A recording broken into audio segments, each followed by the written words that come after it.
एक गांव में एक महाजन अपना व्यापार करने के बाद दिन ढलते ही अपने घर में दाखिल हुआ। उसके पास एक थैले में नगद रुपया भी था जो वह अपनी दुकान से घर लाया था। घर पहुंचकर उसकी बेटी नयनतारा ने पानी का एक गिलास अभी उसे थमाया ही था कि तभी 7-8 लोग हाथों में बंदूक थामे उसके घर में दाखिल हो गए। उनमें से एक लंबा चौड़ा और 6 फुट का डाकू था। उन सभी ने अपने चेहरे को काले रंग के कपड़े से ढके हुए थे, सिर पर पगड़ी, और उन्होंने बंदूक सीधा नयनतारा के पिता की छाती पर तान दी। वह रुपयों से भरा थैला उठाने ही वाले थे कि उसकी बंदूक व्यापारी के बीच में नयनतारा आ गई। नयनतारा ने बंदूक को पकड़कर अपनी ओर कर लिया और धमकाते हुए बोली, हिम्मत है तो चला मुझ पर। यह नकाबपोश डाकू कोई और नहीं बल्कि डकैत धर्मा था। आज तक किसी ने धर्मा को इस तरह से ललकारा नहीं था। धर्मा एकटक नयनतारा को देखता रह गया। तभी उसे ना जाने क्या सूझा कि उसने अपनी बंदूक वापस खींच ली और अपने साथियों को वापस चलने का इशारा किया। बिना कोई लूटपाट किए वह लोग हवा की तरह अपने घोड़ों पर बैठकर गायब हो गए। डकैत धर्मा पिछले 7-8 सालों से पूरे इलाके में आतंक फैला रहा था, पर धर्मा की एक बात बिल्कुल अलग थी।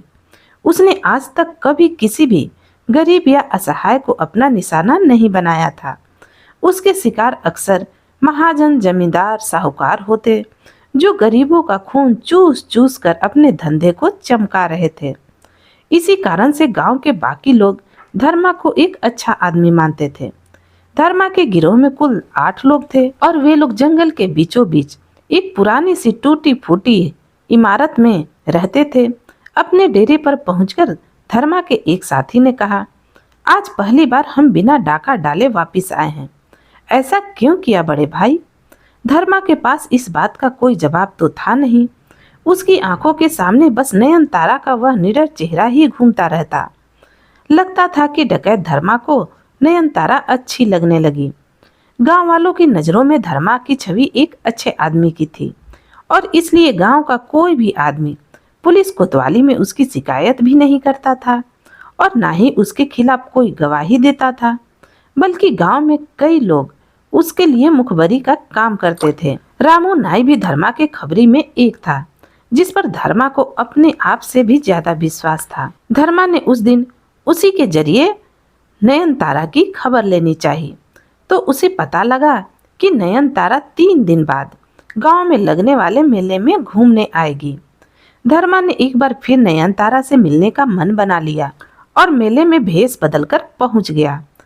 धर्मा के गिरोह में एक 20 साल का लड़का भी था जिसका नाम गुरु था।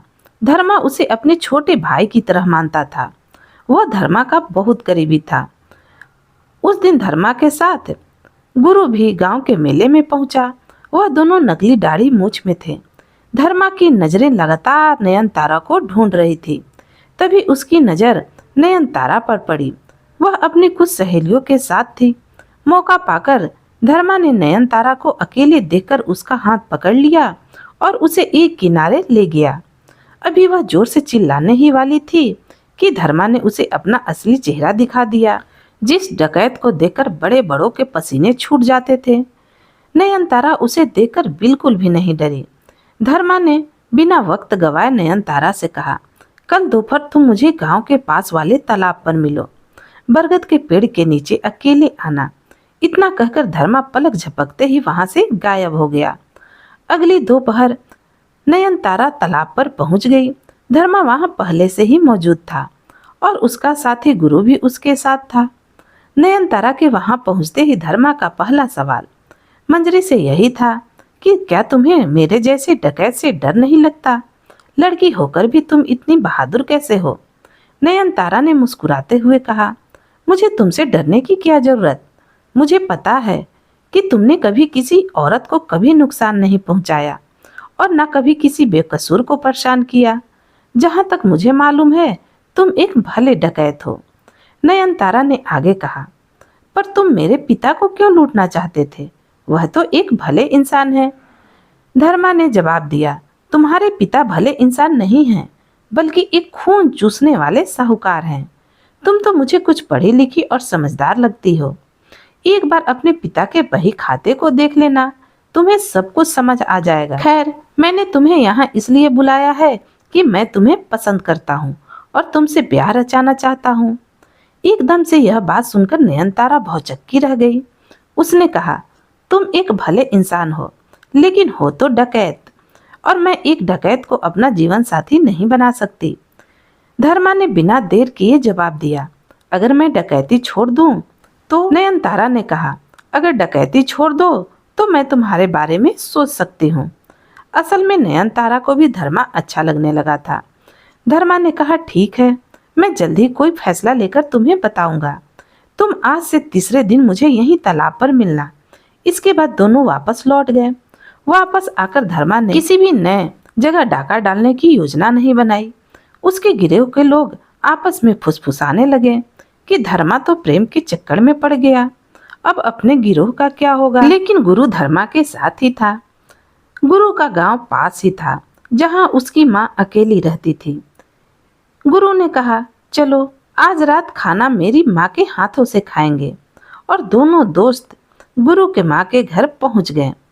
गुरु ने जब अपनी माँ को धर्मा और नयनतारा के बारे में बताया तो वह बहुत ही खुश हो गई। धर्मा से कहने लगी, तुम जल्दी ही गुरु को भी इस नरक से निकालो ताकि उसका भी घर बसे। और तीनों खिलखिलाकर हंसने लगे। खाना खाकर दोनों दोस्त वापस अपने डेरे में चले गए। धर्मा डकैती का काम छोड़ने का पूरा मन बना चुका था। इस बात का भी पता था कि इसके बदले तो उसे जेल में सजा भी काटनी होगी, पर वह तैयार था। अब नयनतारा और धर्मा अक्सर ही तालाब पर मिलने लगे। गुरु हर बार धर्मा के साथ ही जाता। एक दिन नयनतारा ने धर्मा से पूछा, तुम एक अच्छे इंसान हो, फिर भी डकैत क्यों बन गए? तब धर्मा ने कहा कि एक सूदखोर जमींदार के पास मेरे पिता बंधुआ मजदूरी करते थे। उस दिन जमींदार के पास मजदूरी करते करते ही पिता की मौत हो गई और माँ भी उस सदमे में चल बसी। बस उस जमींदार से बदला लेने के लिए मैंने एक बार बंदूक उठाई तो फिर कभी नहीं छोड़ी। पर तुमसे मिलने के बाद एक बार फिर मेरे मन में जीने की इच्छा जाग गई है।